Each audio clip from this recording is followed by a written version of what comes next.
Hello guys, camera കാണുമ്പോൾ പൊന്നൂസിന് ചിരി വരാറില്ല കേട്ടോ. എന്നാലും പറഞ്ഞ് അവൾ ആർട്ടിഫിഷ്യൽ രസം ചിരിച്ചിട്ടുണ്ട്. അപ്പോൾ ഞങ്ങൾ 3 പേര് ഒരുങ്ങി ഇറങ്ങിയിരിക്കുന്ന അമ്പലത്തിലേക്കാണ് കേട്ടോ. അപ്പോൾ ഇന്ന് അമ്പലത്തിൽ ഉത്സവം കൂടിയൊരു ദിവസമാണ്. വന്നിറങ്ങിയതേ കണ്ടത് വെച്ചുണിക്കടയാണ് കേട്ടോ. എന്നാലും മൈൻഡാക്കാതെ അങ്ങ് പോയി.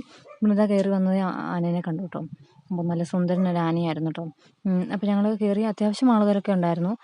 പിന്നെ പൊന്നൂസ് ആനേനെ കണ്ടപ്പോഴത്തേക്കും അവൾക്ക് പിന്നെ നടക്കാനും ഓടാനും ഒക്കെ മടിയായി. അല്ലെങ്കിൽ അവൾ ഭയങ്കര ഓട്ടമായിരുന്നു കേട്ടോ. ഇന്നിപ്പോൾ ഒന്നിനും അവൾ നിലത്തേക്ക് ഇറങ്ങിയിട്ടില്ല, ഏട്ടൻ്റെ കൂടെ തന്നെയായിരുന്നു കേട്ടോ. അപ്പോൾ അങ്ങനെ ഞങ്ങൾ തൊഴുതൊക്കെ ഇറങ്ങി കുറച്ച് നേരം ഫോട്ടോസൊക്കെ എടുത്തു നിന്നു കേട്ടോ. പിന്നെ അത് ചെണ്ടമേളം ഉണ്ടായിരുന്നു. ചെണ്ടമേളമൊക്കെ കുറച്ച് നേരം കണ്ടുകൊണ്ടിരുന്നു. പൊന്നൂസ് അള്ളി പിടിച്ചിരിക്കുകയാണ്. അവൾക്ക് ഭയങ്കര പേടിയായിരുന്നു കേട്ടോ ആനേനെ.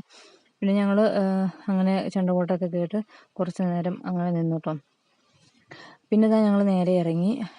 കടകൾ കണ്ടപ്പോൾ കയറണം എന്നൊക്കെ ഉണ്ടായിരുന്നാലും എന്നാലും പിന്നത്തേക്ക് ഞങ്ങൾ മാറ്റി വെച്ചിരിക്കുകയാണ് കേട്ടോ. അപ്പോൾ ഞങ്ങൾ നേരെ വണ്ടി എടുത്ത് ഇനി വീട്ടിലേക്ക് പോകുന്നുണ്ട്. അപ്പോൾ ഇത്രയുള്ള അടുത്ത വീഡിയോ വീണ്ടും കാണാൻ. ടാറ്റാ.